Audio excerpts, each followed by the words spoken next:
Hello folks, and welcome to another episode of The Real Man. Now, I know I have a tendency on this show to cover films that were made before the internet became a part of our day-to-day lives, and sometimes films made before I was ever born. So to shake things up a bit, I'm going to take a break from the retro cinema and instead focus on some films that were made a little closer to today.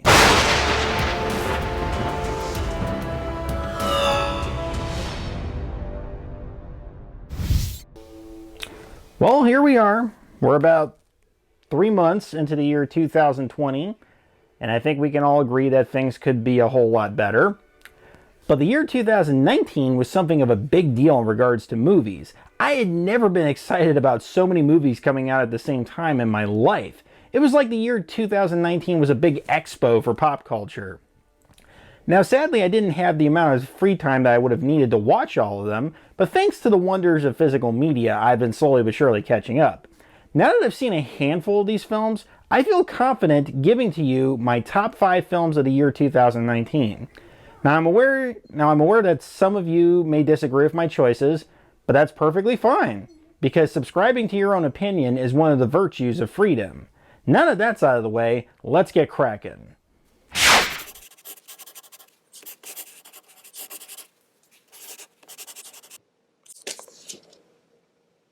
Avengers Endgame was the 4th Avengers film, the 22nd film in the Marvel Cinematic Universe, and the 4th MCU film directed by Anthony and Joe Russo. To say that this film was historic would be an understatement. It is the culmination of all the groundwork laid throughout the first 10 years of the MCU that began with the original Iron Man in 2008. It also raked in at least $2.8 billion globally, making it the highest grossing film of all time. For those who aren't familiar with the premise, let me give you a brief rundown of the plot. This is your only spoiler alert. Endgame picks up 5 years after the events of Avengers Infinity War, where the intergalactic tyrant Thanos used the power of the 6 Infinity Stones to wipe out half of all life in the universe, including some familiar faces from all across the MCU. The Avengers have all gone their separate ways and are all trying to move on from the earth-shattering tragedy they failed to prevent. Suddenly, Scott Lang, Ant-Man, escapes from the quantum realm after being trapped there 5 years earlier, narrowly escaping Thanos' universal genocide.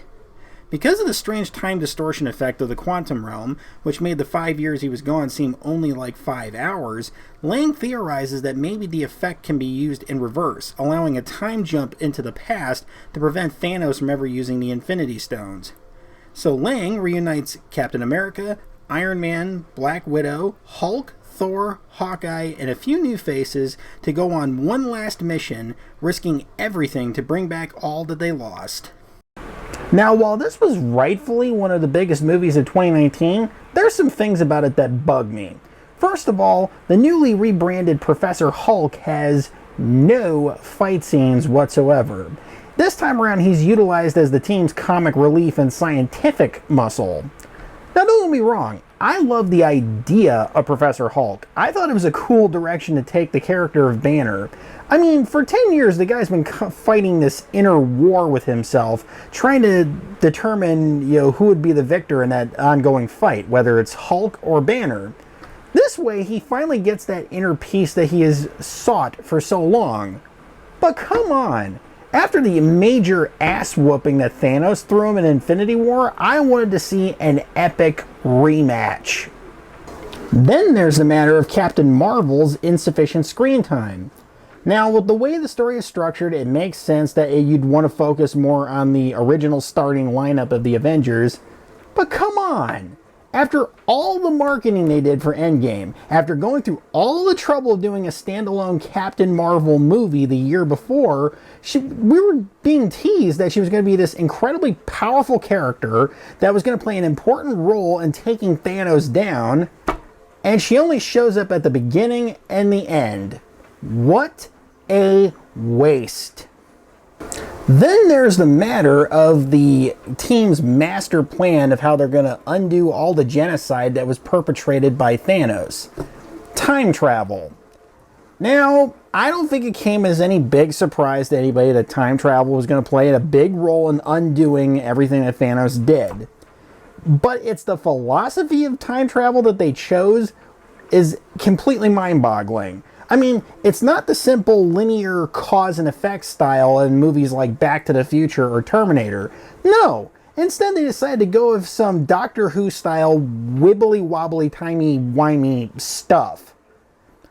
Basically, here is how I think it's supposed to go. Pretty much everybody in the universe has their own separate timeline that only affects them. So if they go back and alter stuff in the past, it's not going to erase anything from existence, or at least it's not going to affect anybody around them. Okay, let me use an example here. Back to the Future, a movie we all love and adore, right? Now, we know that the main bulk of the movie is where Marty goes back in time, inadvertently prevents his parents from falling in love and getting married and eventually having children, which results in Marty's eventual existence. Basically, in doing that, he ends up preventing his own birth and the birth of his two siblings and has to put everything back on track, or he'll be erased from existence. Now, according to the Endgame rules, apparently when Marty did that moment where he inadvertently prevents his parents from getting married, he's actually not erasing himself from existence at all. All he's doing is he's creating a divergent timeline that runs parallel to his own reality where they didn't get married and have children. So it doesn't affect his future at all.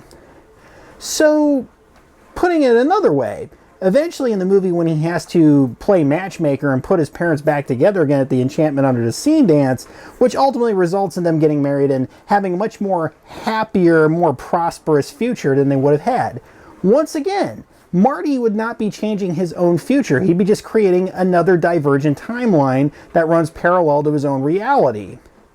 So bottom line, Marty goes through all that trouble for nothing. His parents are still miserable failures in life, his music career goes nowhere, Doc Brown is still dead, and nothing changes. I haven't even gotten to the part where the Infinity Stones complicate things further, and I am not about to. Bottom line, Avengers Endgame has its flaws in storytelling, but overall it's satisfying, and I enjoy the hell out of it. It's just a great movie. John Wick Chapter 3 Parabellum broke the number 3 curse that all franchises dread. Once again directed by Chad Stahelski, written by Derek Kolstad, and starring Keanu Reeves, Chapter 3 continues the stylish and murky narrative of former master assassin John Wick as he tries to mourn his dead wife in peace, bringing in a healthy $326 million profit as well. For those new to the series, the films follow Wick, who's constantly being dragged out of retirement by circumstances beyond his control. In the first film, it was scumbags who steal his vintage car and kill his dog. In the sequel, it was a former acquaintance calling in a favor that Wick owes him. Chapter 3 is as different as you can get because it's more of a story about survival. Literally picking up where Chapter 2 left off, Wick is wounded and on the run with a $14 million contract on his head, and only has a 1-hour grace period to prepare. The criminal hierarchy known as the High Table sends an adjudicator to New York to hunt down any and all who would offer aid to the fugitive assassin. With no friends or a safe place to hide, Wick hits the road in an attempt to find a way to lift the price on his head, a bounty that every assassin in the world wants to collect. When I saw the first John Wick, I got hooked. When I saw John Wick Chapter 2, my addiction worsened and I was counting the days until Chapter 3 would be released. And damn, I wasn't disappointed. There's really not much I can complain about with John Wick Chapter 3. I mean, it continues that dark, murky, intricate universe that I fell in love with the first film. The only complaints I would have about it are quite trivial at best. First up is the title. Now, John Wick was a very simple and effective title for the first movie. John Wick Chapter 2, that was a bit of a mouthful, but it was still a pretty decent title. John Wick Chapter 3 Parabellum? You think that's enough syllables? Another minor complaint I have about Chapter 3 is that there are some moments with it that are just a bit out there for me. For starters, there's the sequence in Morocco where Wick has to find the Elder, aka the only man who sits above the High Table, aka the only guy that could possibly forgive the bounty on his head. Now, While most of the high table, which is the criminal hierarchy of this entire universe, are content living in swanky homes and wearing $1,000 suits, the Elder lives in a Bedouin tent out in the middle of the desert, and the only way Wick can find him is by walking out into the middle of the desert until he drops, and then the Elder finds him. Did Wick just take a detour through the Scorpion King? Then there's a part back in New York where Wick has to flee from a bunch of assassins on horseback like he's the Lone Ranger.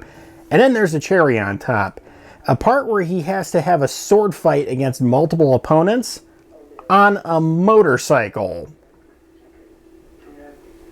Well, regardless of all these little inconsistencies, Chapter 3 is still a hell of a ride. And frankly, I cannot wait until John Wick Chapter 4 hits. Dr. Sleep was the film I was most excited about in 2019, and it was worth the wait.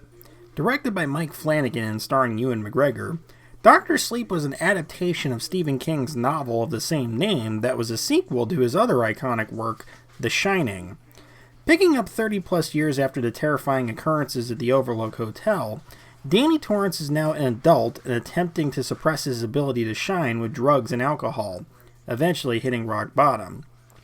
Desperate for a fresh start, Danny moves to a small town in New Hampshire and starts the long process of turning his life around. Within 8 years, he's clean, sober, and has a job as a hospice nurse where he uses his shine to comfort his dying patients, earning him the nickname Dr. Sleep. Soon he encounters a young girl named Abra who is also gifted with the shine, albeit much more powerful than Danny. As it turns out, Abra is being hunted by a nomadic cult of psychic vampires called the True Knot, led by the beautiful but evil Rose the Hat. The True Knot feed on psychic energy they call steam that's present in all who possess the shine, and now they want Abra, whose power could feed them for decades. In order to save Abra and defeat the True Knot, Danny must face his personal demons and confront his past, which will take him on a journey back to where it all started. Now, when I first heard the word that Dr. Sleep was going to get adapted into a movie, I was excited. And I also assumed that they were going to shoot some flashback sequences that would be the director's new take on the events of The Shining, because they were going to have to do something to bridge the gap between the two stories, I assumed. Then I saw the teaser trailer, which revealed that they were using the Stanley Kubrick movie of The Shining as a basis. Let me just get this out here real quick, okay? I, for the longest time, have never been a fan of Stanley Kubrick's The Shining. Main reason, because it takes too many liberties with the source material, including changing the ending. I mean, the movie is iconic, and it's incredible, and it's got a great performance from Jack Nicholson. It just wasn't my cup of tea. Well, then I sat down and I watched Dr. Sleep, and wow. I mean, not only is it a great adaptation of Dr. Sleep, not only does it serve as a great sequel to Stanley Kubrick's vision of The Shining, it also redeems certain story changes that Kubrick made in his film. The result is a wonderful combination of both stories, both continuities, that's sure to please fans of both the Kubrick version and also the original novel. And plus, the decision to make the final battle between Danny, Abra, and Rose go down at the now dilapidated Overlook Hotel was a stroke of genius. I mean, seeing grown-up Danny walk down the decrepit hallways of that haunted edifice that terrorized generations of horror fans was so eerily nostalgic and so creepy. Bottom line, Dr. Sleep was worth the wait, and I think, in my humble opinion, it might go down in history as one of the best Stephen King adaptations of all time. Ford vs. Ferrari was the biographical epic I never knew I wanted. Directed by James Mangold and starring the likes of Matt Damon, Christian Bale, and John Bernthal, Ford vs. Ferrari tells the story of the titanic automotive rivalry that few remember. The year is 1963. Legendary driver turned designer Carroll Shelby is approached by the Ford Motor Company with a seemingly impossible proposal. Build a race car that can defeat Ferrari at the 24 Hours of Le Mans race. Knowing that the task requires more than speed, Shelby recruits British driver and mechanic Ken Miles to help him design and build the vehicle that will be known as the Ford GT40. The men battle against all odds, corporate politics, and their own egos for a chance at automotive glory at the historic 1966 Le Mans race. Now, I first heard the story of the GT40 and the campaign to beat Ferrari at Le Mans on an episode of the Grand Tour on Amazon Prime, and the whole time I was listening to the story, I was so engaged by it. In fact, I even said aloud, this would make a hell of a movie. Now, Ford versus Ferrari doesn't really do a whole lot wrong. I mean, the cinematography is great, the editing's perfectly well done, the acting is incredible. The only flaw in it that I could find is that there's a few inconsistencies with the actual historical record. For example, there's the part where Enzo Ferrari is using the potential sale of his company to Ford to get a better price from a buyout by Fiat. Then there's the whole played up drama between Carroll Shelby and Ford Vice President Leo Beebe. There's the complete absence of the 1965 Le Mans race, which Ford did compete in.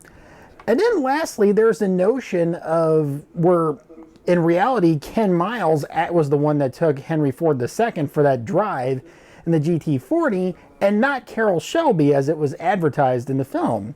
But aside from that, the movie does a great job of telling a story about this great milestone that only racing enthusiasts remember, the story of an incredible athlete, and also the story of a legendary friendship. I highly recommend it. It definitely deserves to be on the top 5. Joker is hands down the best film of 2019 because it exceeded all expectations. Directed by Todd Phillips and starring Joaquin Phoenix and Robert De Niro, Joker is a unique take on a comic book origin story for one of, if not the most iconic villain in history. The year is 1981. Economic downturn and political unrest has gutted the once great city of Gotham. In the midst of all this chaos is Arthur Fleck, a psychologically disturbed party clown who dreams of becoming a stand-up comedian. But as the harshness of the world continues to weigh on him, Arthur gradually descends further into madness, leading him down a path that ends with him becoming the clown prince of crime. When Joker was first announced a couple years ago, I assumed that it was going to be an origin story for Jared Leto's interpretation of the character that debuted in Suicide Squad. I mean, I wanted it to be. I was intrigued enough by his interpretation that I wanted to see more of him, and hopefully an independent movie like this would give him more screen time to grow into it. Well, imagine my initial disappointment when I found out that he would not be playing the Joker. Then came the news that this movie wouldn't even take place within the continuity of what's called the DC EU, rather its own standalone universe. Then came the news that this would not be an adaptation of an existing Joker story, that this would be the writer's own interpretation, which pissed off DC fans to no end. Then came the news that Joaquin Phoenix was going to be playing the title character and Robert De Niro would be cast in a supporting role. This was definitely shaping up to be something a little more interesting than a superhero movie. This was sounding like a film. Well, then came the box office returns and the 11 rightfully earned Oscar nominations, which resulted in Joaquin Phoenix taking home Best Actor. Now, what makes Joker the best film of 2019? Well, forget anything that could possibly identify this as a typical comic book film, because it is a genuine psychological thriller mixed with a character study of an honest-to-goodness psychopath with the ye-olde trope of a unreliable narrator telling the story. I think the closest things I could possibly compare this film to is Taxi Driver by Martin Scorsese, The Usual Suspects by Bryan Singer, and Seven by David Fincher. I mean, it forgoes the typical origin story that we're all used to. Just some ordinary guy that falls into a tank of toxic sludge and reemerges as the Joker. No, in this case, they take a much more realistic and human approach as to where this guy comes from. Joaquin Phoenix presents Arthur Fleck as this very average-looking guy who is under attack from the very real monster called mental illness, and he has a laundry list of problems, limited not just to the uncontrollable bouts of laughter he experiences that don't match his moods. And then we see him going to weekly therapy sessions that are supported by state funding, which ultimately dry up, and he's left out there in the open with no resources to help him. And then we see his whole mental illness exacerbated by the social and political climate of Gotham City, where it seems that the elitist upper class don't give a damn about the lower class. So while we can't really believe 100% of everything that Arthur says in his story, it does in the very least present a very realistic scenario of how somebody like the Joker could exist in our world. The directing, the writing, the acting, the editing, and the music are all top-notch. I mean, I don't think I can pinpoint anything that this movie does wrong. It's damn near perfect. I think the only complaint I could ever have is if they ever make a sequel to it. Now, granted, Joaquin Phoenix's portrayal of the Joker is incredibly compelling to watch, but I think Joker is just one of those movies that works best as a one-off. Well, there you have it, my top 5 of the year 2019. All I can really say now is just hang in there, everybody, and hopefully 2020 will end on a much better note than it began on. Please like, share, and subscribe if you want to see more content. Until next time, happy viewing!